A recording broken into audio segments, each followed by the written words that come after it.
Frantic Nerdcast, hosted by AJ and Brock, talking about all the nerdy things that you want to hear about. Let's get into it. Hey nerds, welcome to Frantic Nerdcast episode number 5. Glad you could join us in this awesome time. Happy New Year, Merry Christmas, all that jazz. All the fun stuff. Yeah, get up to anything fun over the New Year period there, Brock? Look, I got to spend my time doing a little bit of renovations for a couple of weeks, getting a little bit of a couple of rooms ready, so that was fun, tearing walls down, putting them back together and floors and whatnot. Got to chill out a couple of days before Christmas and over Christmas, see the family, the friends, and a bit of a party on New Year's as well, which was good fun. Yeah, good fun for that. I actually, besides having my children scream at me, I started Supernatural again. Have you ever watched Supernatural? It's funny you say that, because I started watching Supernatural again maybe 2 or 3 months ago. Maybe a couple more than that. But yeah, I was talking with a friend. We were away camping, and he said, "Nah, you've got to watch Supernatural," because I'd seen season 1 years ago, I never watched anything anymore. Oh, you never watched more? No, because I just sort of stopped watching it after season 1, and then he goes, "Nah, you've got to get back into it, get amongst it, have a listen, a watch and whatnot." So I did. I think I'm up to season 4 now. Yeah, so I've skipped a couple of little bits. Like I skipped most of season 1 because I've watched season 1 so many times. It was a good season. Because I always do that thing where I'll start watching it and I'll finish season 1 and then I'm like, I'm going to commit to the whole 15 seasons. And then I'll just stop and watch something else. So I've watched season 1 so many times. Yeah. So this time I kind of just skipped season 1 because season 1's very episodic. Yeah. So it's like Monster of the Week, sure. And then there's a little bit with the yellow eyes guy. So I sort of skipped that and jumped into season 2, and I've just finished season 6.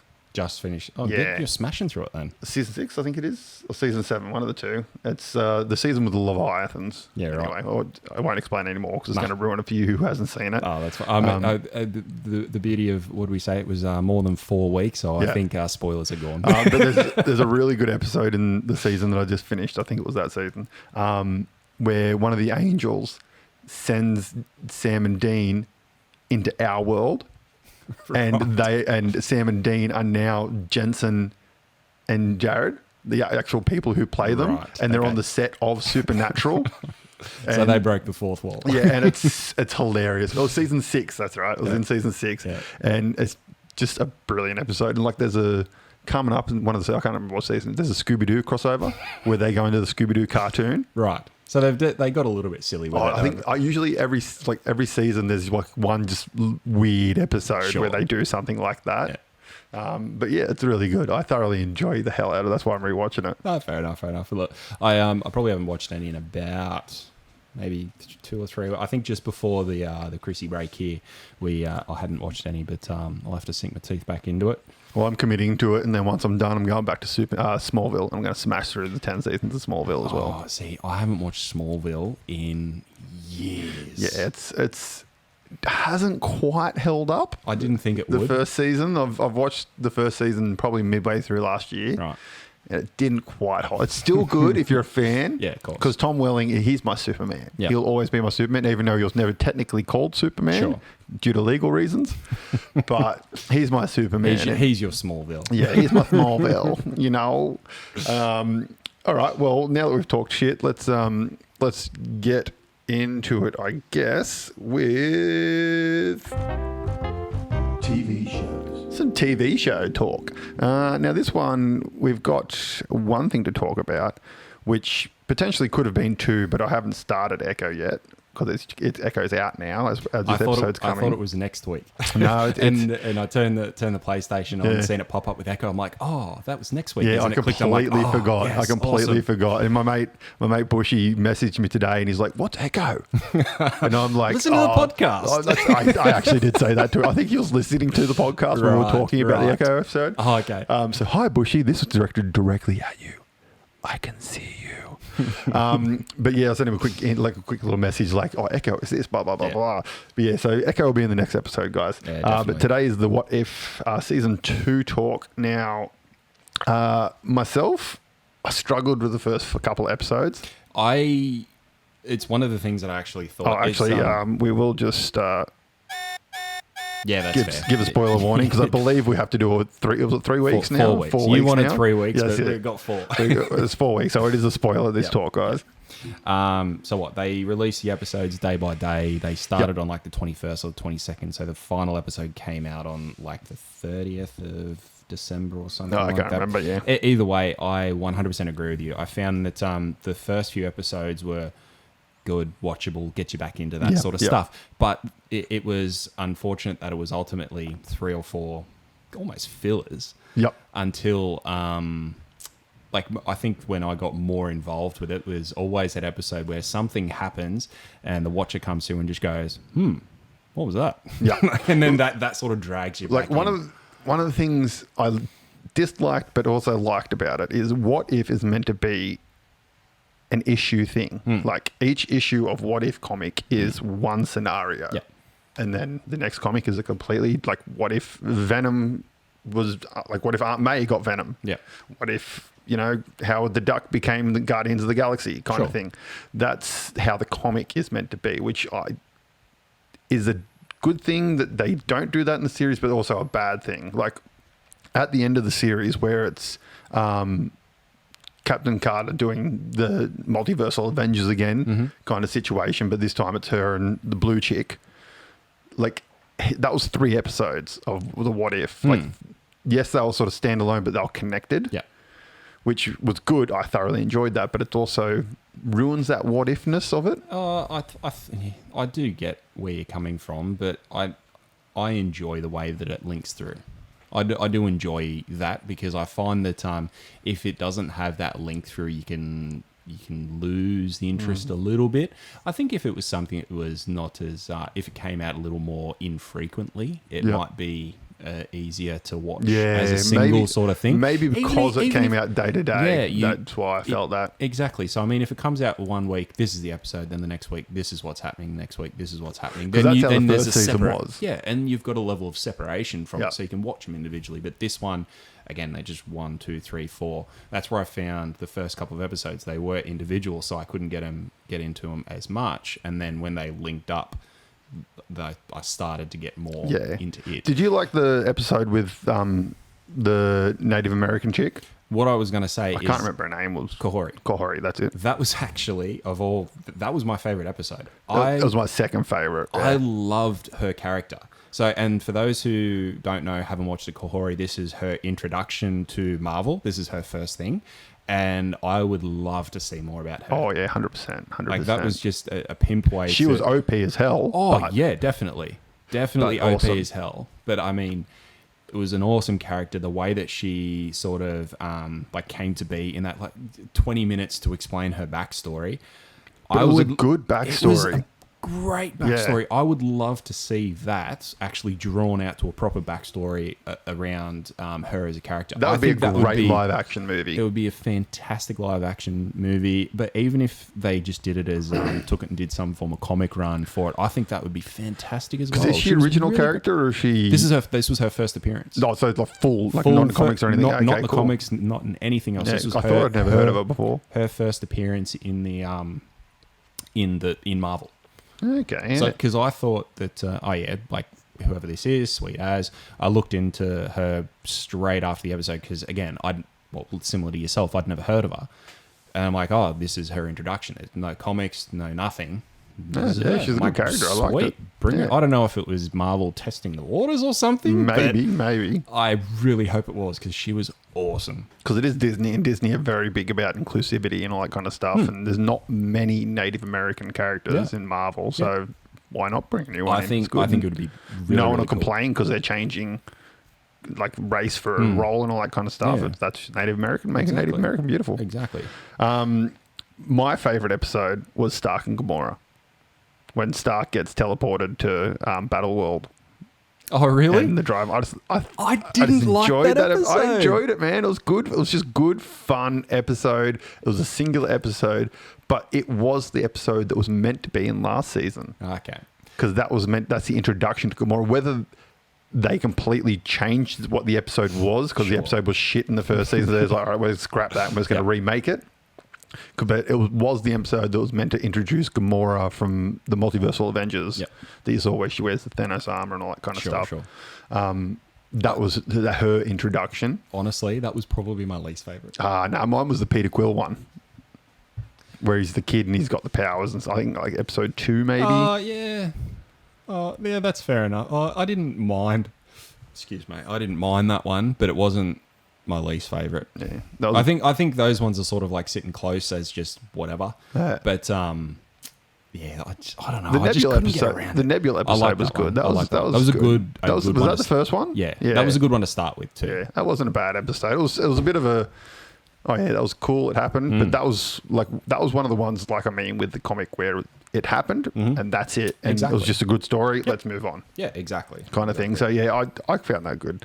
But yeah, the 3 at the end, they were the good. Like they were the best because like they had the most juice in it with the 1609.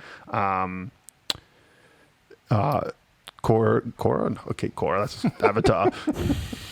Corey, the 1609, and then Captain Britain becoming the OP Captain Britain. That with was the pretty stones. sweet. I've seen people on the internet complaining like Tony Stark had the stones and he snapped and he died. How did she have all the stones and survive? So, and then people are like, well, she actually never used all the stones at the same time, and also she was in an armor built by Ultron. Yeah, just like the smartest thing in the entire universe. And she's got the super serum anyways. Yeah, so I mean, there's a bunch of reasons. There's a bunch of reasons. So shut up, haters.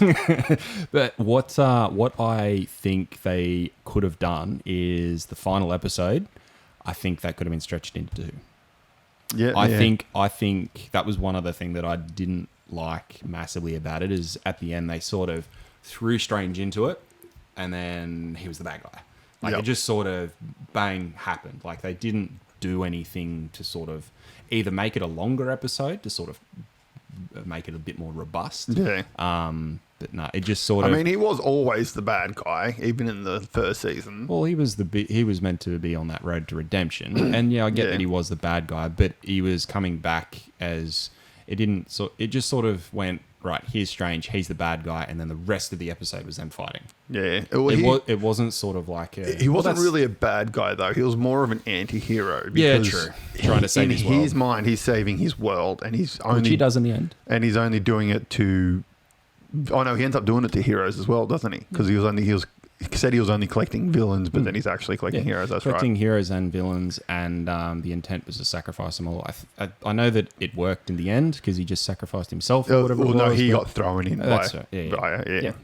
So it worked out in the end, but no, I think they could have built on that a little bit more, or had a longer episode, something like that. Yeah. All right. But loved the ending. Right at the end, sitting there, bloody Cap Britain, Watu. Looking at the tree of life, what's it called? The multiversal tree. Multiverse tree, yeah. So that's pretty cool. And hopefully we get to see him in live action. You never know with even though Marvel don't even really know what they're doing nowadays anyway with Major's gone. But I've heard Secret Wars is going to be 2 parts now. I thought it always was.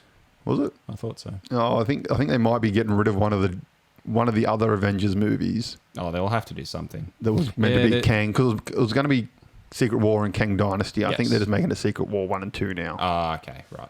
Well, yeah, they need to do something. I mean, that works. See where it all sort of plays out and plays into. All right. Gaming. Okay, so on to some gaming talk. We've got a couple of things here. We've got some board gaming talk and some video gaming talk. So I guess let's start with the video gaming talk. And this one comes from friend of the channel. Yep. Friend of the show. Long-time listener. Listener. Second-time caller. Matty Clift. What's up, Matty? He's asked us, so far, he's the only one who's given us reasonable questions. Yes, Tristan, your question was dumb. Yes, Tristan. We're talking directly at you, Tristan. So he's asked us Xbox or PlayStation, the age-old question. Which one do you play? So what about yourself, Brock? What do you do? So I have both an Xbox and a PlayStation. For me, it sort of started with Xbox. Growing up, I was... The big black fucking Xbox One? Actually, I started on the 360. So I never had the big black box. Yep. I started on the 360 because I was never massively into gaming. And I wrote a little bit of an article about this on our website if you want to go check it out. But yeah, I was never massively into gaming until I was about 14, 15, thereabouts. Went down, picked up a 360 after I'd played Gears of War with some mates, and that got me hooked on gaming, Gears of War, whatever else, Xbox, and I was... Xbox, why would you play anything else? Yep. Like, and that's how I was when I was that age. As I got older, it went to the Xbox One. I got a day one release when that came out, and I ended up getting a PS4 several years after that, purely because they brought out a Batman console. And it had the Batman, I think it had Arkham Asylum and Arkham City at the time. So Marketing got you. 100% marketing got me. But in saying that, I wasn't as heavily into all the gaming that I've been doing previously. Like, I was on it every single night for hours and hours. I'd cut back much more. So to answer the question of Xbox or PlayStation, I think nowadays it purely depends on your circumstance. Because the consoles themselves, they're both great. They're both got good games on them. So your circumstance is, A, what games do you want to play? And probably the other big one that I'd say is, like, what are you going to do with the games as well? Like, are you going to go online and play all your verses and whatnot, like your CODs and that sort of stuff? Or are you just going to run through the campaigns? Yeah. If you're just running through campaigns, just get a console that has more of the games that you would prefer. Like, for example, like you go to PlayStation, they're the ones who have got Spider-Man. Is that exclusive, is it? I'm pretty sure it was exclusive. Yeah, okay. I know it's on PC. It is on PC. Yeah, it's on PC. Or maybe I'm just I don't have a PS5 yet, so I might just be salty about that factor. Oh, okay.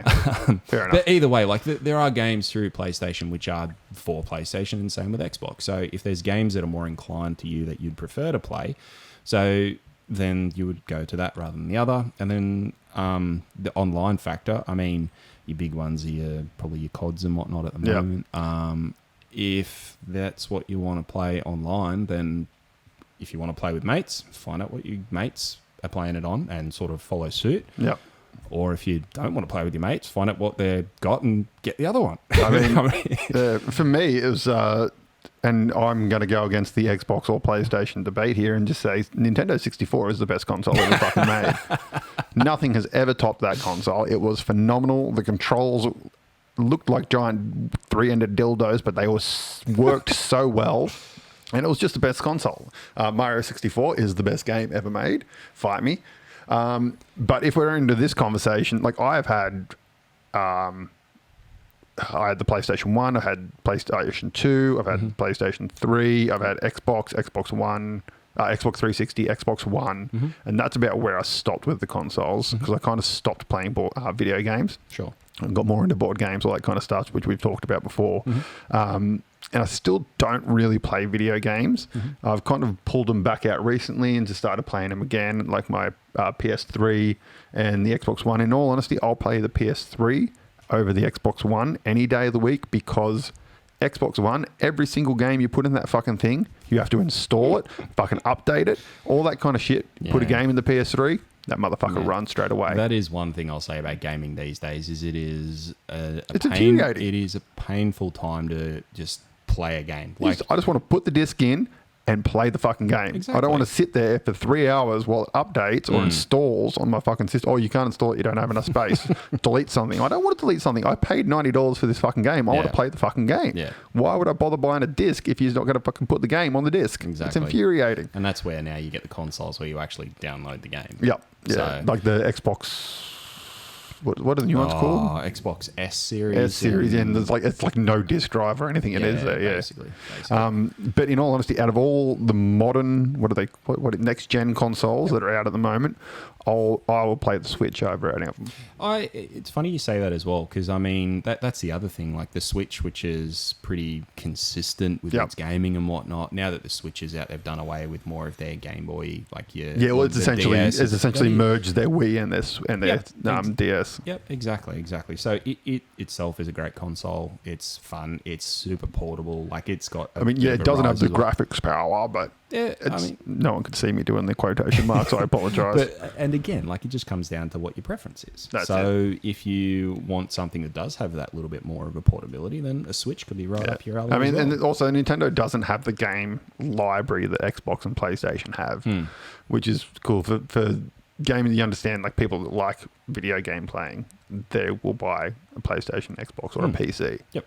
And the other good thing about like you're talking online play and all that kind of stuff, a lot of games now are cross-platform anyway.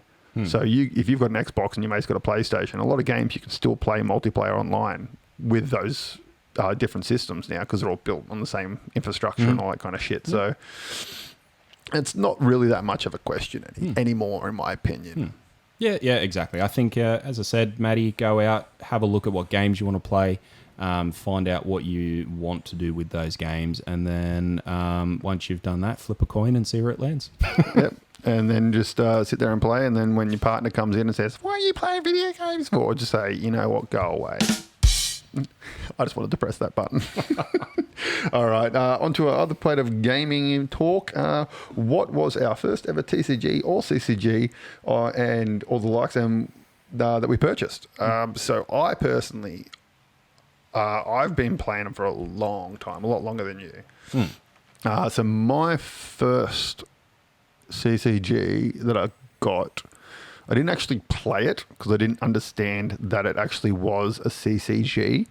I just thought it was cards because I used to collect like X-Men cards, DC cards, Marvel cards, all that kind of stuff, just normal trading cards. So I didn't actually understand that you could play games with a lot of these things. So my first one I ever actually bought was Marvel Overpower. Right. And I just bought it because it was the cards, and I just collected it like normal. I saw there was text at the bottom, didn't understand that it was a card game. I think I was way too young to do that. And this is before Magic, before Yu-Gi-Oh! Magic was out, but it was before like Pokemon, Yu-Gi-Oh! And all those, the big hitters were out. Magic was the only big one. Sure. But there were a lot of, there were hundreds of them that I now know existed and wish that I'd played, and they're all like dead CCGs now. So Overpower was my first one to purchase cards for, but Magic was the first one I played. Okay. So I bought some starter decks, and me and my mates used to play out black. My mate Bushy again, he was one of the ones I used to play against. And yeah, that was really the first one. Then kind of from there, sort of stopped playing for a little bit, then got back into them when some more games were out. Pokemon, played that pretty heavily. I've still got thousands of cards for that from the OG stuff. And I used to, kicking myself now, I used to have like set ones of like all the ones. I had the Charizard, that's worth a shit ton of money now. That was had Blastoise, I had all the big shinies, man, and I just got rid of them. So my first one was Pokemon. Yep. Again, when I first, similar to yourself, didn't know that it was a playable thing. I think the TV show would recently come to Australian shores in English. Yeah, it had probably been out for, I think it was for about a year before the TCG started. Yeah. So that was out, and then everyone was sort of in, like, then the cards hit, like, oh, this is awesome, we can go start collecting. So we did. We went and started collecting, having no idea. I used to buy them from Retrovision. Retrovision. Yep. Retrovision. For those of you who don't know what Retrovision is, it's an electronic store. God. Yep. I forgot that existed. Yeah. I used to buy my Pokemon cards from Retrovision. I think from memory, they were like $4 a pack. Oh, something like that. Yeah. It was really. You're exactly right. Like, they were just nothing. Like, they were just some cards that people were getting, and we didn't play them with sleeves. No, because we didn't know sleeves existed. Didn't know what sleeves were. So my Charizard would be like if I got it graded, it'd be graded like 3 because it would have just been worn to the shit house. No, they would have said no, and that's it. But one thing I will say though is I found out earlier than I expected that it was a game. Okay, yep. So I had like a big collection, ended up with a stupidly big collection, and I was talking to one of my mates at school. We were talking, and then we just sort of started looking at the cards. We were like, we wonder what all this is for.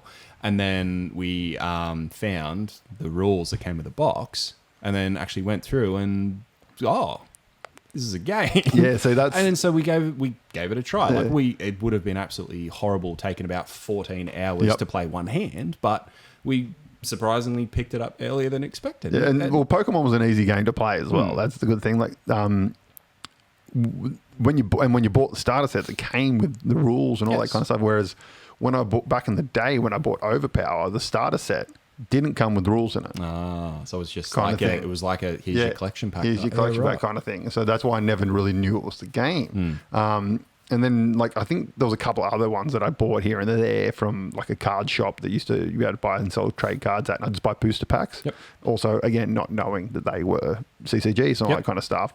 Like, Rage was one of them, a couple other ones kind of thing. But, yeah, they never came with rules or anything, so I never kind of knew until Pokemon that it was a thing. Yeah, exactly. Oh, until Magic, sorry, and then Pokemon, But then, in saying that, like played it for a bit and not long enough to actually got heavily into it. It was far more a collection type thing. Yeah, same. I have absolutely no fucking idea where my cards are. Yeah, neither do I. I don't think I ever got rid of them. I just think they were at my parents' place, hidden away somewhere, and then they've moved and just they've been thrown out, kind of thing. Yeah. I think it was more or less something along those lines. I think we probably gave them to someone because they were devastating. It really is. It's like I had original Transformer toys, like the OG, like I had the Megatron that turned into the handgun, all that kind of stuff, and we gave them away to like family friends and stuff like that because I outgrew Transformers you don't think of it. It's devastating because you're a kid, and I think the beauty of that is as a kid you are playing it. As a kid, you enjoyed it. It is what it is. Like you look back at it now, as devastating as it was fun. Yeah. It's what are you gonna do? What are you gonna do? Alrighty, let's Freddy. Okay, on to some trailer talk. Now we've got two trailers to talk about here. One I'm very much looking forward to. The other one, all right, I'm into. So we'll go with the one first. We'll go with Code 8 Part 2. Did you see Part 1? I watched Part 1 when it came out on Netflix a long time ago because I like both the actors in it. For those who don't know, it's I can't remember the names. Robbie and Stephen Amell. Yeah, that's it. Stephen Amell and Robbie. Yeah. So it's the dude from Arrow. And the dude from Upload, they're cousins. It was one of those things where I'm pretty sure I was hungover as all hell, just thumbing through Netflix. Because they didn't promote it at all. Oh, no, not at all. And I seen it, I think I enjoyed the concept or the idea of it more than the actual show. Like, it's a really cool concept about superpowered beings, but not like overpowered, superpowered beings. They're just guys who, I can play with electricity. It reminded me a lot of Push. Did you ever see that with Captain America in it? I'm just trying to think which one that was. Dakota Fanning, Dakota Captain America, and that was a great movie that deserved a sequel and all that kind of stuff. Never got it, but it reminded me a lot more of that, where it's like real world situation with superheroes. They put the real world first and then introduce the superheroes rather than, hey, here's the superheroes. Let's build a real world. But it's not like a boys style of real world with superheroes, where it's a bit more of a piss take kind of thing of modern real world. It's more real world with superheroes kind of thing. It's almost like a mutant type route. Yeah, it's more X-Men. It's on the X-Men verge. Exactly, but it's within reason though. I think from memory in the movie, like there are a couple moments where he gets cranky and that overloads some electricity parents, stuff like that. But it's like he does it, and as soon as he done it, he's absolutely fried. But even what he did was kind of like, okay, that was cool, but it wasn't like, you just blew up half of New York. They were criminals, weren't they, from memory? Stephen, the main one? Yes, one of them was a criminal and got the other guy in because they're soups, they don't, or I can't remember what they actually call them, but they're basically untrusted because they have these powers, so it's hard for them to get work. So more or less he turned up to a parking lot and said, hey, come with me if you want a job. And the job was I think he had to cut into a fence, and it just sort of escalated from there. And I remember Part 2. I didn't even know Part 2 was coming out at all. The only reason I found out is because I was watching an interview with Stephen Amell about Heels Season 2, which is the wrestling show he was in, which just got canned, which is unfortunate, but because it's a good show. But he was talking in an interview of that, and they're like, what have you got up next? He's like, me and my cousin have got Code 8 Part 2 coming out. And I'm like, what? And, and the guy, even the person's like, oh, I didn't know that. He goes, yeah, we wrote it. It's Netflix. They love the first one, so they gave us a whole heap more money. So this one's going to be a bit bigger. Still not over the top big, but it's going to be good, yeah. And I forgot to write this down when it comes out. I don't think it's far away. No, it's like I pretty think soon, it's. I can't remember if it was like February or maybe August. Oh no, was it August? I have no April. idea, yeah. Either way, it surprised me how soon it was actually coming out for the fact that I hadn't seen anything about it. And then last week I just stumbled across the... when I first seen it, I thought, oh, here's another one of those trailers where someone's just fan-made some bit of crap. Fuck, they irritate me so much, those trailers, man. Oh, my God. I just want to punch those people in the face. Some of the fan-made stuff is great. There's one going around for an Alien sequel at the moment, and it's just pissing me off. Because it keeps popping up in my fucking YouTube, and I'm like, I know it's fake. I don't want to watch it. Go away. Yep, pretty much. But look, it was the first one. It's not groundbreaking. It's not the best movie in the world, but it's worth a watch. Yeah, it's enjoyable. And the trailer, it just sort of looks like it picks up where the previous one left off, more or less. So I think it'll have a similar take, or similar premise, just a bit bigger. Yeah, pretty much. All right, on to the other trailer, the one that I'm very much looking forward to, and that is Civil War. I was so happy when I stumbled Not to do across with this Marvel, trailer. in case, just so you know, guys, this is a completely un-comic book movie. So this is a random movie trailer I stumbled across, and it looks like... I hope it is as good as that trailer makes it look Well, like. it's from, did I write his name? Alex Garland. He wrote 28 Days Later, Sunshine, The Beach, Dread, which we've talked about numerous times. And he also wrote and directed Ex Machina and Annihilation. So he's got the creds. Yes. And that's what made it. Just from the trailer, man, it looks sick. For those of you who haven't watched it, go and watch it. But basically, America has a modern-day civil war, which is not that unrealistic from watching the news and their moronic presidents and stuff. So, and that's why I think that this movie could be really, really, really fucking good, because it's one of those things where I reckon during the movie it's going to have one thing that sort of, it's almost like a tipping point, so to speak, and that tipping point will be just like, oh shit, that could fucking happen tomorrow. Like, and I think that's going to just set the tone of the movie, and I think it's going to be awesome. One of my big things with Kirsten Dunst, she's back. I haven't seen her in anything. I know, in right? ages. I think she's done a couple like little tiny fucking indie things and stuff, but I think she went away and concentrated on being a parent, all that kind of stuff for a while. I'm not 100% sure on that, but I think that's what it is. But I love Kirsten Dunst. She's a fantastic actor, and I'm really looking forward to seeing it. And the other thing I really liked about the trailer, besides just the scale of it, just the intenseness of it, was the fact that it focuses on the reporters, not on some action star who's going to win the day for his side of the battle. It's just reporters reporting on this thing that's really happening. And I think that's a fantastic sort of side to take on it, and I reckon it looks good. Yeah, it looks good. Awesome. One of the things that set the tone for me is when it gets that close up of the soldier. He's just sitting there with the gun with his guys. Old mate from American Friday Night Lights. Yeah, always forget his name. Yeah, I can't remember. I just remember him from Friday Night Lights. He's a great actor. And he's just sitting there and he goes, like the reporters say, oh, stop. We're Americans. Like, we're American. He goes, yeah. Which America? What kind of Americans? And you're just like, oh, fuck. I think it's going to be very, very sweet. I'm very, very much looking for, and I mean, like I said before, man, 28 Days Later, Sunshine, The Beach, they're all directed by Danny Boyle, but they're written by him, and they are all fantastic films. Dread, one of my favorites, we talked about that a couple episodes ago. Ex Machina was mind-blowing. Annihilation wasn't as good. It was a good movie, but it wasn't as good, but Ex Machina was fantastic, and those other ones are just fucking brilliant. So it's going to be a good one. So I reckon everyone go watch the trailer if you haven't watched it. We'll chuck it up on the website underneath the podcast for this one if you want, and you can have a look at it there. If you can't find it on YouTube, but if you can't find it on YouTube, you shouldn't be using YouTube. Just remember, it's not the Marvel Civil War, Captain America. It's just Civil War.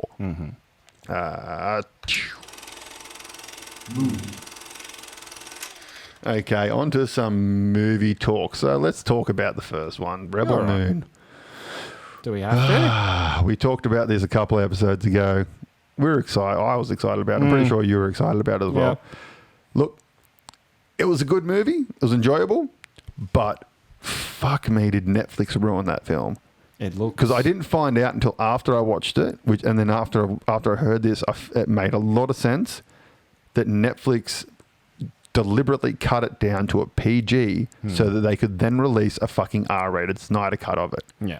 And it ruined it. Like, you could tell it was so badly cut to parts where you're like, did I just miss a chunk of that movie? Like, what? Why? What? I think for me it happened so much earlier than that. It was like not so much earlier, but it was when She goes into the barn? Yeah. Yeah. Like that happened. Like it just gets you amped up for what you think is right. This is where the movie's going to start. Yeah. That's fair. It gets you amped up for when the movie's about to start, and then she gets that Snyder slow mo that he's known for. He did a lot of slow mo in this movie. A lot, and some of it was really, really good. Other bits you kind of like, you didn't need that. Didn't need slow mo of fucking corn being thrown on the dirt. Exactly. And you watch her go through, and you see her do her first attack, and then her second one, and you're kind of like, huh? What? Is that it? Yeah. And it just looked like it just wasn't finished at all. Like, I wasn't expecting there to be absolute blood and gore. Like, it wasn't about that. It was almost as if you could see the fact that she was standing a meter away from him and swung in front of him, missing him, and then going to the next guy while the other guy laid on the ground. Yeah, it just looked unfinished. And also, her character is meant to be this brutally trained assassin who's like top rank kind of thing. Yep. And it just felt like she had no skill because all the brutality was pulled out of it. Exactly. I think when the R version comes out, or Snyder Cut, or whatever the hell they're going to call it, it will completely change that movie. Oh, 100%. It'll be a completely different movie, and like no one will ever watch that fucking PG piece of crap again. So, exactly. Like, and they better not do it for fucking part 2. Fuck me. But probably will. yeah, they will. Oh, look, they can do it. Release a Snyder Cut first. Yeah. But I mean, there were good parts in it. I liked the story. The story was fun. It was a nice kind of journey of pick up person A, pick up person B, like very video gamey style. Yep. That was fun. The characters were good. I liked old mate from Sons of Anarchy's character. That was good. I liked his turn. That was good as well. The baddie, he was great. I've seen him in other stuff as well, but he was phenomenal as the baddie, just that stoic prick of a character. It was really, really well done. The aliens were phenomenal. The spider chick was phenomenal. Yep. That was probably my favourite scene, actually. The spider chick was the younger sister in Sucker Punch. You know, the two sisters. Yeah. So you had Abby Cornish, the Australian one, the blonde one, who survives at the end. Yep. Her younger sister that was the spider chick. Yeah, right. She was also in a movie called Saved, which with Macaulay Culkin, isn't it? Yeah. It's like a Catholic one. One of them gets pregnant and stuff. It's like a black comedy. It's phenomenal. Go watch it if you haven't watched it. But that was her in that, yeah. So, and the chick with the swords, the samurai chick, she was a cool character, but I felt like she had a lot cut out because you didn't really learn anything about her. No, there was no backstory to her whatsoever. She just sort of, it was like, oh, we need to go pick someone up, and I know who it is, and then all of a sudden she was killing a spider. You're like, wait, what? But in saying that, that spider scene was my favourite scene. That's because it probably wasn't cut down because there wasn't any bloody gore because it's an alien, you're allowed to do that. Exactly. And it just looked really, really well done. But even like from that emotional perspective, you got drawn into the emotion of the spider and the assassin like trying to kill, and you felt both of them at that point in time whilst you were getting cut to pieces. Yeah. Like it was really, really well done. And I hope that is what is taken through to the R cut. Yes. Would be great. The one I didn't like was Captain Shirtless, the one who rides the Griffin. The one who rides... Oh, yeah, that was silly. That was no point to that. Didn't really care. And then he had the biggest introduction in the movie. Yeah, and then later on they're like, oh, he's a king. Yeah. And you're like, oh, is he? Cool. Right. Thank you for that. He's a king. He was being held prisoner over there. So I felt again that they've cut parts out of that just to keep the griffing riding action scene, but cut other parts out there. That it just feels like so many chunks were taken out of it, which is it's just made it a bad, or not a bad movie. I think it's watchable, but I'm not going to rush to watch that version again. No, not at all. And you've summed it up well. It's watchable, but I'm not going to rush to it. Yeah. Nor will I be rushing to watch it again. Yeah, I'll rush to watch the Snyder Cut one because I want to see if I'd like to see a finished movie. yeah, pretty much. And I'd like to see some Army of Dead connections there because he says they're connected in the same universe. So apparently in the bar scene, when they're first in the bar scene, they meet Chenin, whatever his name is. Apparently there's like a zombie thing in there. No, I can't remember. I saw it on the internet. So I couldn't be bothered going back to check it out because the movie. Yeah, exactly. I'll wait for the next cut to see. I'll probably pay more attention to it. Yeah, pretty much. All right. We've gone to talk about this one a couple of times, but we've run out of time a lot of times to actually talk about it, and that is the Creator. I loved this movie. That's good. I love this movie. So, The Creator was directed by Gareth Edwards. Now, Gareth Edwards did the 2014 Godzilla. He also did Rogue One from the Star Wars series, which is one of the best Star Wars movies made. Now, what he also did, which I found out and reminded me about this movie, he did Monsters. So Monsters was a movie that came out in 2010, which if you haven't watched, I highly recommend you go and watch it.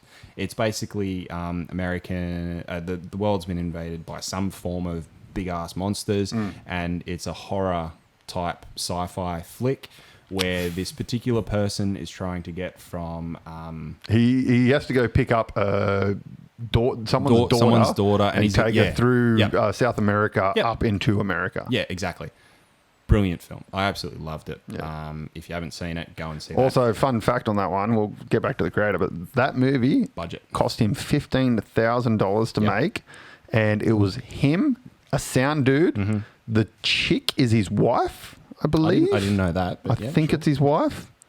And the other dude was an actor. Or they might have both been actors, but I'm pretty sure one of them was his wife or someone's wife or something like that. I can't remember.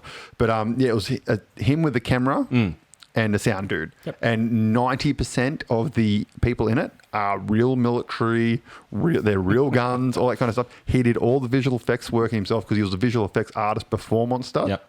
So he did all the visual effects work and all that kind of stuff, and that's how it cost $15K to make. And they didn't ask permission for any of it. They just went and did it. And yeah, it was a beautiful... They did a sequel to it. It was shit. I've never seen the sequel. I don't think he did the sequel. I think it was the studio. He didn't do the sequel. Yeah.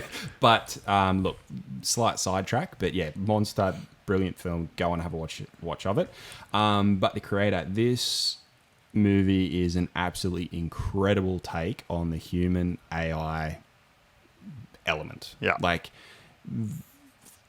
I don't know when this actually came out. Oh, no, this is fine. It's been out for a month. I was going to say... It's been at the movies and everything. Okay, cool, because I didn't know anything about this, and then I seen it on Disney that it was coming out soon, so I've only known about this movie for like a month. Yep.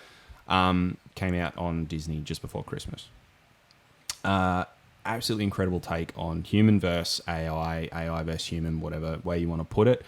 I mean, the typical storyline that we all know is the age-old rise of the machines. Dun, dun, dun. Exactly. So if anyone's currently out there working on Skynet, stop. But in this one, it is really, it's really, really cool to see. I need more sound effects. See that the humans, they've basically created something that they're scared of, but they're scared of something for their own faults. Like, it's really cool the way that they've done it. The synopsis is that the movie, like, the humans have created AI, the robots and whatnot to help with everything from daily to more mundane and some higher tasks and whatnot. Yep. Over the time, they've developed all got the 3 rules of robotics and all that kind of stuff. Exactly. Over time, they've developed into simulants so that they can give them a more personable effect. So that a simulant is your an AI that looks like a person, or it's got human traits and whatnot. it's all going along great until one day there's a big old explosion in an American city. I can't remember what city I think it was Los Angeles.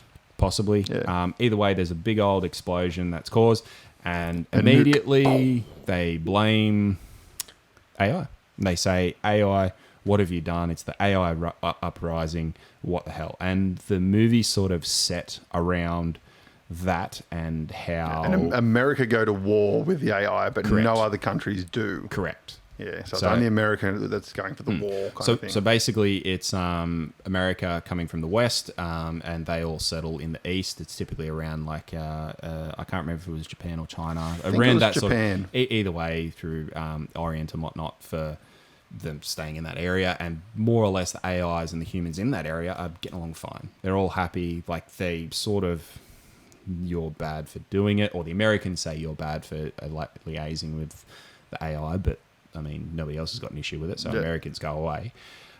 They've got a big old cannon in the sky. Oh, it's pretty too. It's very well designed. Very well designed. Very, very cool the way that it works. It's pretty sweet. It's basically a big thing that scans around. Orbital bombardment machine. Oh, exactly. And they click a button and it just drops a nuke on wherever the hell they want. It's huge. It's really cool. And basically, the AIs have created something that can stop it.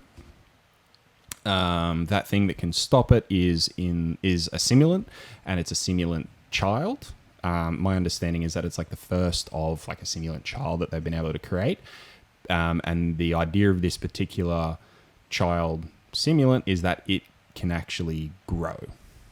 Yeah, I think that's it from memory. Yeah. So the idea is that it can grow and learn, and as it learns, its internal structure actually becomes bigger, so that it can ultimately grow similarly to how humans grow. So it's sort of the next evolution of AI. Essentially, it was the next evolution of the machine. Correct. Getting it closer towards being human. That's why everyone was so scared of it. Exactly.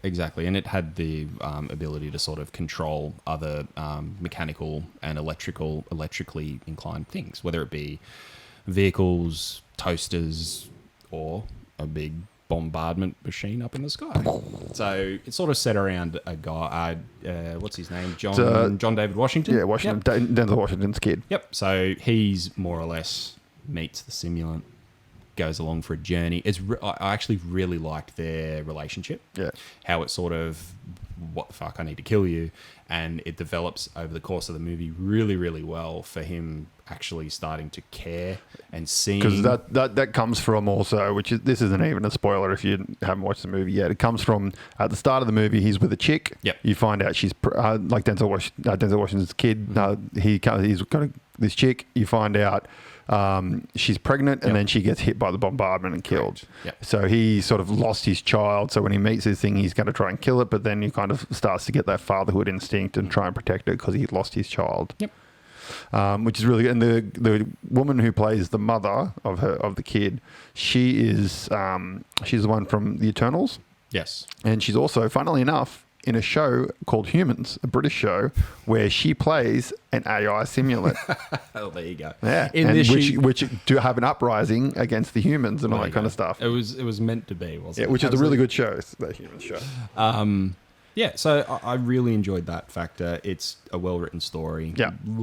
As I said, I love the way that it's not that typical the humans are trying to stop the AI because the AI are trying to kill everybody. Yeah. It's the AI, no, we're not trying to kill you. We're trying to live. Like, you've created us. We are now something, and we just want to hang out and play Nintendo. Leave us alone. And I really like him, the main actor. He's in Tenet, and he was also in Ballers as well, the series. I haven't watched Ballers, but he was really good in Tenet. Yeah, he's great. And this is the first time that I've seen Denzel Washington in him. There are a couple of times, like a couple of scenes where he'd turn and like he'd do like a stare face, and you're like, holy shit, you look like your dad. So for me, it was when I heard him. Because I was looking down at something whether I was having a feed or on my phone or whatever, and I heard him talk, and this was in Tenet. I heard him say something like, what the fuck? I didn't realize Denzel was in this. And then I'm like, that's not Denzel. I did a look through and I'm like, oh, well, there you go. That's his kid. Yeah, because I actually didn't know it was his No. kid when I watched Tenet I've been watching Balls, but seen him in Balls before that, and I never knew it was Denzel Washington's kid until after Tenet, and I was like, I'll look up some facts about that movie, you know, trying to decipher what the fuck just happened, what did I just watch, and I found out he's a kid, and I was like, oh yeah. So I could see that. I could hear it. Eh? Sweet. Yeah. Definitely following in his father's footsteps. Yeah. One thing that I really drove this movie home for me and loved it. It was a few lines of dialect from the main simulant guy who was his best friend before the bomb. Old mate from Godzilla, Let Them Fight. Yeah, I can't remember his name. It's the guy that says Let Them Fight in Godzilla. Yeah. Again, another great actor. He said... He's also in The Last Samurai, which is another fantastic film. He more or less comes along. He says to John David's character, he says, this war is silly anyways. It wasn't even us. It was a human putting the wrong bit of information in, and it was their bomb. Yeah. And it wasn't even like at the forefront of the movie to sort of do anything. It was just really, really, in my opinion, it was like a subtle 2 lines of dialect, just sort of said it, and then it just sat there for, I don't know, several seconds, and then it lets everybody sort of go, hang on, what did you just say? Yeah. And then it goes on to the next. I thought that was so brilliantly done and really, really just drove home the intent of like, well, we've created something. It's not here to kill us. Like, we're the one trying to kill it, and we need to work out how to actually get along. But humans being humans, we just want to create and then destroy. Yeah. No, it was good. It was a good movie. Thoroughly enjoyed it. Okay, Nosferatu. I thought I'd throw this one on there because I love a Dracula movie. Yeah. And I didn't really know much about Nosferatu. Okay, so Nosferatu for me, I know Nosferatu because Nosferatu is one of those things when you go to film school, They teach you. well, you have to watch Nosferatu. Yeah. So I figured that you would have seen it in its entirety for that reason. Yeah. I hadn't. I have now watched it. Because it's on YouTube, isn't it? It's on YouTube, yeah. I have watched it in its entirety. Now, for those who don't know, it is a 1922 black and white silent German film. Yeah. I enjoyed watching that movie far more than I expected to. Yeah. Which was real. Like, I definitely flicked through it, being silent. Like, his little T-Rex arms. Yeah. It's one of those things where I think I got through it in about half an hour, I want to say. Yeah. Thereabouts. Like, it's enough to sort of, like, some of the scenes, they go for 3 or 4 minutes long, and it's literally just one guy sitting in the center of the screen just sort of going, and just looking around the space. You're kind of like, well, you don't need to watch all of that. Yeah. Mainly because back in those days, the cameras were fucking ginormous. Like, they were big, like 1 meter by 1 meter boxes, like solid boxes. There were no tripods or anything. They were just big fuck off boxes the film had to go through so that no light besides things coming through the lens could touch. They were mental, man. So like they just couldn't change things. They're so like the sound hadn't been connected to film yet, blah, blah, blah, blah, blah. And they used to be back when they played pianos and cinemas, et cetera, et cetera. But yeah, then apparently they used to make so much noise when they filmed these things. Like, it was mental, apparently. Yeah, so look, give it a skim. As I said, you can skim over it fairly quickly and you get the premise of it. But what I really liked is watching that and sort of thinking to all the modern adaptions of Dracula and how they sort of draw back into Bram Stoker's Dracula and all that sort of stuff. Like, I thought that was really cool. I mean, you got the Demeter voyage, you've got the fact that he's got to be in with all his all of the the soil that he's got to take everywhere, and how you can see that sort of picked up, and you can see some of those bits and pieces that are randomly thrown through different movies and different film settings and whatnot. And I thought it was really, really cool. Nosferatu coming through, they're doing a remake. Yes. That's why I put this up there. It's going to be Willem Dafoe. Oh, God, he's so good. He is so good. So good. So I'm hoping that they can do a really good horror remake of this movie. He will be incredible. phenomenal in that role, man. Oh, I'm phenomenal. really, really, really looking forward to it. Especially like you look at the creepiness he brought to Green Goblin in fucking Spider-Man, which is a ridiculous, especially like from Sam Raimi's Spider-Man, Goblin, and that he was a ridiculous character. It was fucking so over the top when it was meant to be. To bring that character into a more down-to-earth Spider-Man, and just that ability when he snapped and they had that fight scene, he's terrifying in it. Yeah. And then like you watch him in stuff like Death Note, and all those kind of things. He's so good in it, and he'll be an excellent Dracula. I think he will really, really enjoy the role. I think he'll make it his own. I think he'll have a shitload of fun. Yeah. And as I said, I hope it sort of gives a new light to Dracula, so to speak, because they've done a few over the past. Did you ever see the Dracula one with old mate that played Preacher in it? Did I see? I think it was just called Dracula. It may have been written by the same person who did the Underworld movies. I can't remember. But essentially, it was like the origins of Dracula. Right. So when he was the king, Yep. all that kind of stuff, he had to go. He went up to the mountain and found the OG vampire, and it turns him. That was, and it's more a story about Vlad than like Dracula kind of thing. That was a pretty cool movie. And then he had like the massive bat wings and stuff, like actual bats that used him as wings. It's not and stuff. not the actor who plays Preacher. It's Isn't it? I thought it was. No. It's this is going to do my head in, but I'll Google it and then come back to that. But yeah, I'd forgotten about that movie. That was mid 2000s. Yeah, somewhere around 2010. that, yeah. Sorry.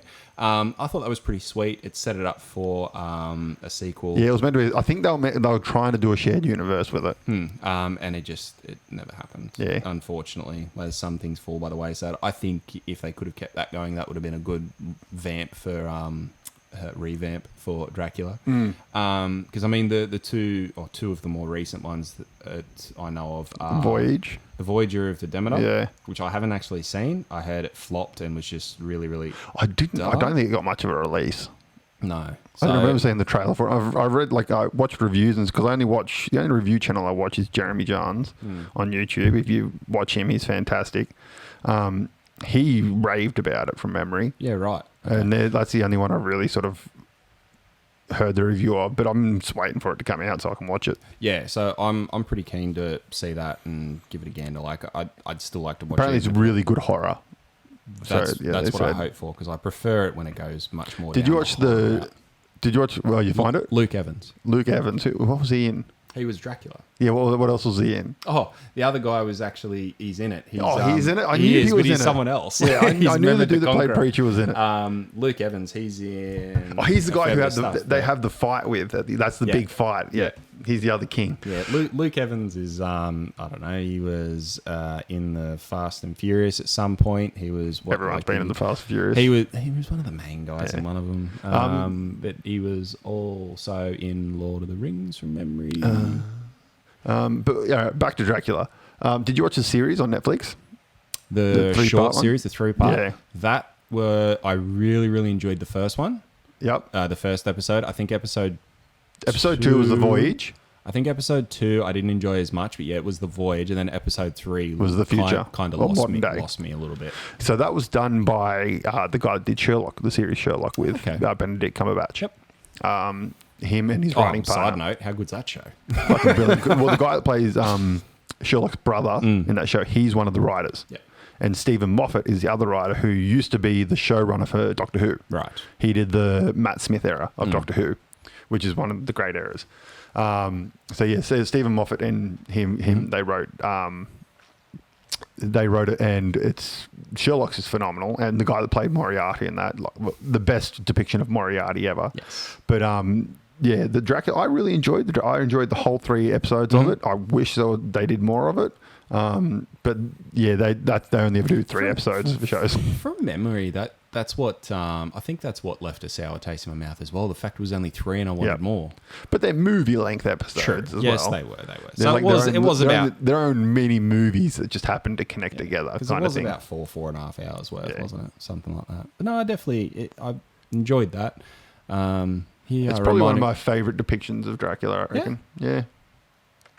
And even, I mean, a movie that gets shat on a lot, but I thoroughly enjoyed was Van Helsing with I love that Hugh movie. Jackman. That was a That's a great great movie. I thoroughly enjoyed that. That was a good one. I go back to that every now and again. Yeah, it was a good movie. And then you find out at the end that he's Gabriel, the left hand, Yeah. like the hand of God and all Yeah, that kind of yeah. stuff. And there was a good twist on it. The Van Helsing TV show.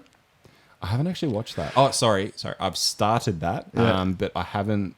Oh, I think I might have got like It was a 4 good. episodes. It was a into good show. Because I kind of watched it when started got 2 or watching it when it 3 came seasons out. now, That's isn't like it? 7 seasons or something. I shit, think. Yeah. really? I started watching it when it first came out, and I was like, That was where I was. and it's like, oh, it's just another zombie show, but with vampires this time. But then I kept going, and they got a really good mythology going, and it started working really well. It was good, that one. And the other one that I thoroughly enjoyed, I actually read the books first, was The Strain. I have seen the first 2 So seasons of The Strain. when it Guillermo was del, on. Guillermo del Toro Yep. co-wrote that books with that. Okay. That is my favorite depiction of the vampire lore, Yep. of what they actually are. For those who don't know, essentially the strain is, it starts off with a plane that lands and everyone on the plane is dead. And it turns out that a parasite, like a worm, has gotten inside of them, and when they get the worm inside them, they turn into vampires, essentially. And it goes through lore, and eventually the vampires have taken control of America and stuff, and they use a nuke to block out the sun so the vampires can have free reign through 20, I think it's like 22 hours of the day or something like that. They have free reign, blah, blah, blah. But it turns out the actual vampire lore is the vampires are actually angels.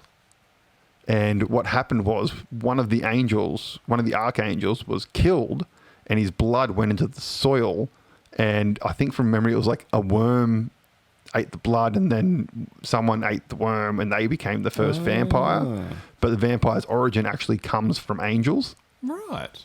And Dracula is, I think it was Dracula, or it's like the Dracula character is, he's like pretty much an angel. Right. He's like, he ate the body of an angel and therefore encompasses I'm gonna have to powers get and back stuff amongst like that, 'cause that. literally There's actually that- a comic of it. I knew there was a comic. Yeah, of read it. the comic. The comic is a really good adaptation if you don't want to read the books. The series wasn't as good. See, I watched the series. I watched the first 2 seasons from. Yeah, memory. so it was only 3. Yeah. There was only 3. Yeah. Okay, so I've only got so one each more to season watch. was a book, essentially. Cool. So, I mean, I've just only got one more season to go, so I might as well watch it. The reason I stopped is because I got rid of Foxtel, and it was on Foxtel. Oh, fair enough, yeah. That was literally the only reason I stopped watching it. Yeah, well, I recommend reading the comics. The comics are really well done. It gives you the vibe of the books. Yep. Really, like they're really good, really well adapted from the books.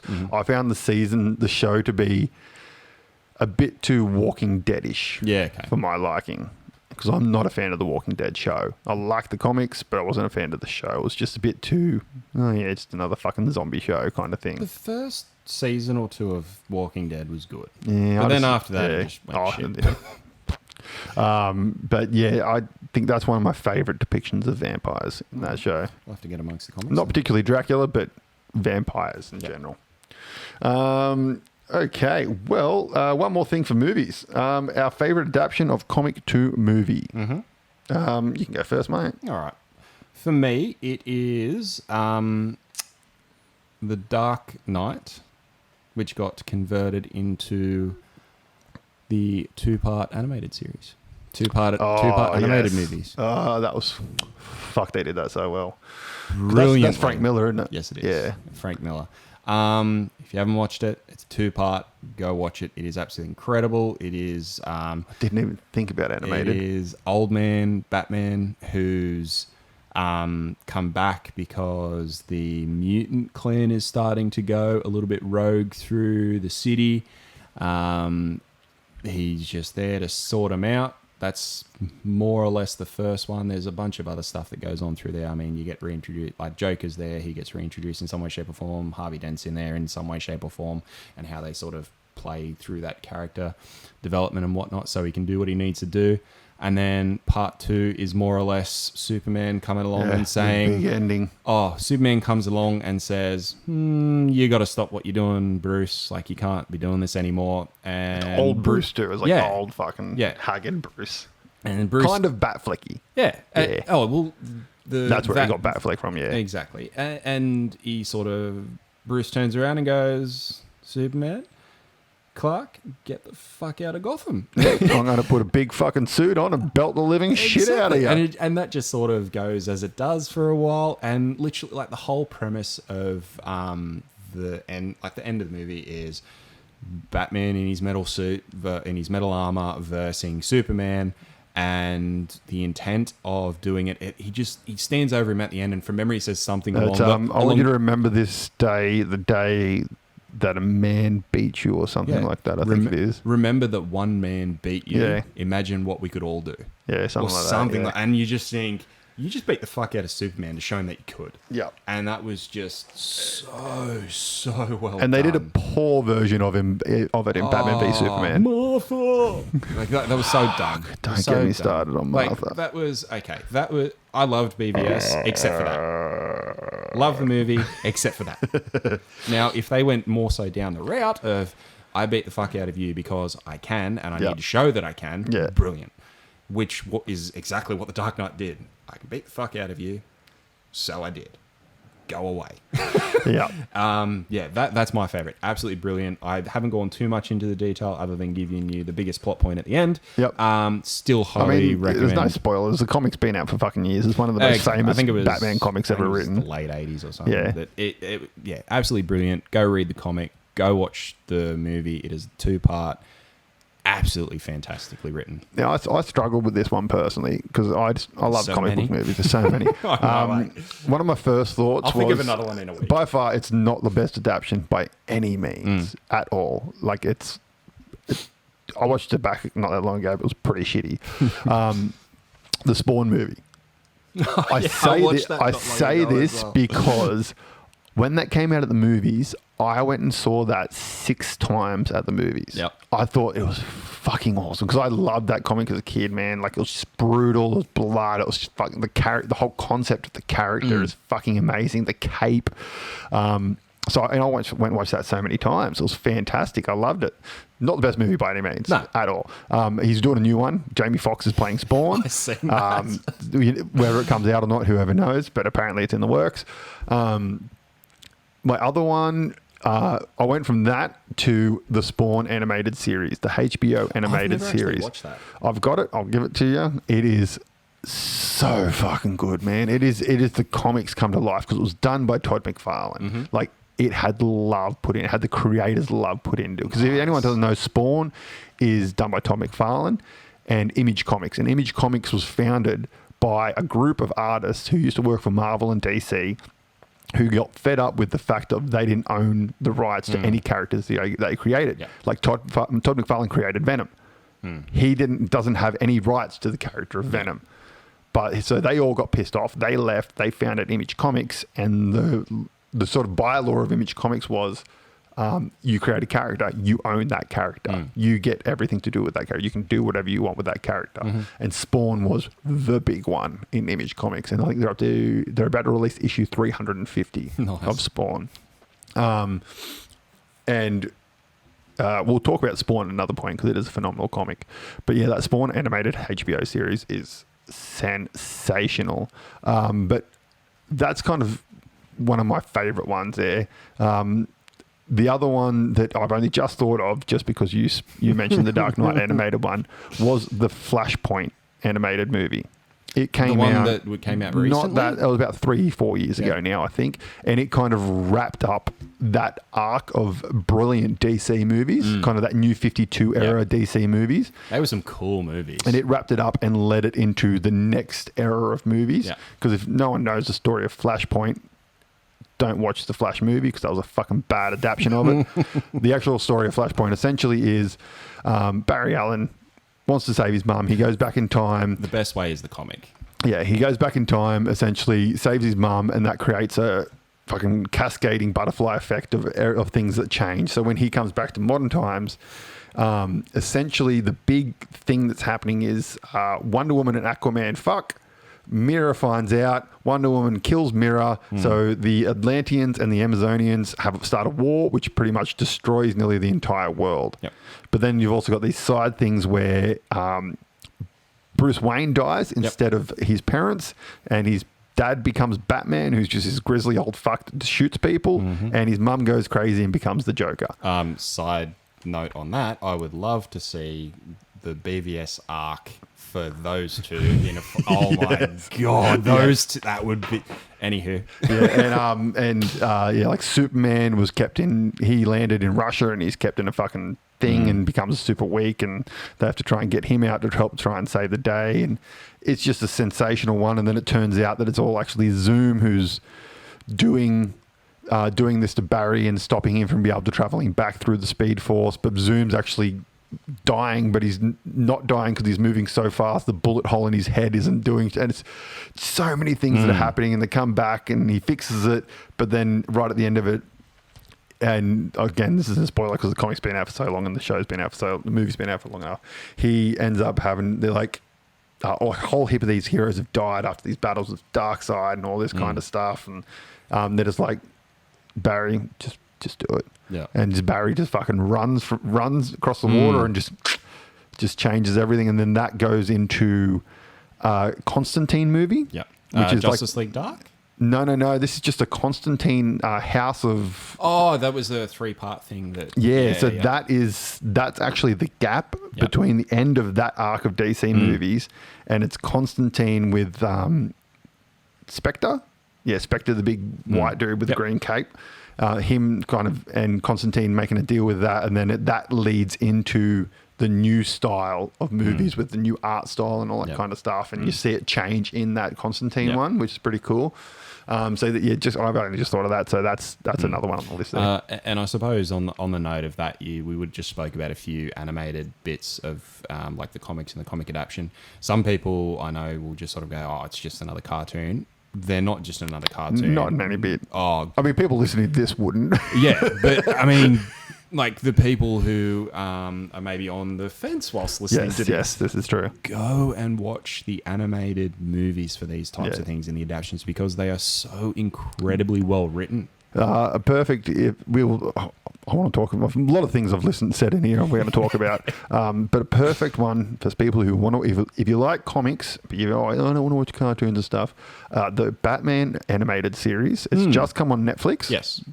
Watch the shit out of that. That was the standard for animated shows, man. It was so adult. It was phenomenal. Introduction of Harley Quinn, my favorite character. All that kind of stuff. You got all of the Rogues Gallery in there. It was sensational. And then they did the phenomenal movie, The Mask of Phantasm. That's good. It is such a good film, man. It's amazing. But yeah, so that's our picks there. So we are on to comics. So on this one, we've decided that me and Brock are both going to recommend a comic to each other, and we're going to read it. And then next episode, we'll come back. We'll talk about said comic, and then we'll probably do this recurring every now and then and see how it goes, just so we can get some new comics and we get to talk about some comics and all that kind of stuff. So this was your idea, Brock, so you can come up with it. I will go first. Now, I'm going to recommend something that I hope you haven't read. Oh, here we go. But I'll reread it won't anyway. Surprise me. I'll reread it because I have. probably would have read it a long time ago if I have. Injustice. I haven't read. I've watched the movie. I haven't read it. I watched the cartoon movie. I haven't read it. So Injustice, for those who don't know, there was a video game that came out a few years Two ago. video games, I think? Two Yeah. video games, yep. Awesome concept of getting sucked into a different universe, basically, within the DC multiverse type, yada, yada, yada. Go give it a read and we'll talk about it next week. Okay. Injustice, we'll just go year one for now. Okay, so essentially it's, he gets sucked in and then I think Superman's the baddie in that world? More or less, yeah. Yeah. But the comics touch on it a little bit differently. The games, so the game is after the comic. Okay, cool. Yeah. So the game is where he gets sucked in, where Batman from, call it our universe, gets sucked into that universe.